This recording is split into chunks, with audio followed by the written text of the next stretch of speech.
শিল্পার লাইফস্টাইলের নতুন একটি ব্লগে সকলকে স্বাগত। কেমন আছো তোমরা সবাই? আজ কিন্তু রবিবার, তোমাদের সকলকে হ্যাপি সানডে। আজকে কিন্তু ঘুম থেকে উঠে এই ব্রেকফাস্ট বানিয়ে নিয়েছি হচ্ছে আলু ভাজা। আলু ভাজাটা আসলে কাল রাতের। নিয়েছি পরোটা, সাদা আলু তরকারি আর চা। এটা দিয়ে করে নিয়েছিলাম ব্রেকফাস্ট।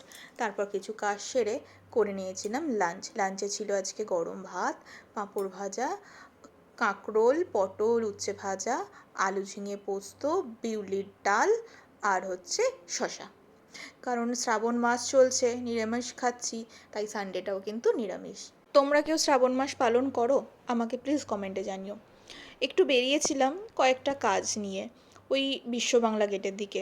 রাস্তাটা আমার বেশ ভালো লাগে। আসলে আমি তো একটু গাছপ্রেমী মানুষ, তো গাছ দেখলে ভিডিও না করে থাকতে পারি না, ব্যাস তাই জন্যই। তারপর গেছিলাম হচ্ছে একটু স্যালনে, ভেবেছিলাম একটু ফেসিয়াল করব, বাট যিনি ফেসিয়াল করে সেই দিদিটা আজকে ছিল না, তাই ফেসিয়াল তো আর করা হয়নি। করে নিয়েছিলাম শুধু আইব্রো, আর ও কাটছিল চুল। ওই আমাকে দেখাচ্ছিল যে চুলের কাটিংটা ঠিক আছে কি না। চলো আমাদের কমপ্লেক্সের ঠাকুর মন্দিরটা তোমাদের সবাইকে দেখিয়ে দিই একবার। কি সুন্দর মন্দিরটা। সব থেকে ভালো লাগে কি বলো তো, চারদিকটা দিয়ে না পুরো গাছে ঘেরা। এই যে আমাদের কমপ্লেক্সের ঠাকুর মন্দিরটা। আমি কিন্তু শিবরাত্রির করলেও এখানে জল ঢালি, আর এই যে সোমবারগুলো আসছে সব এখানেই জল ঢালবো।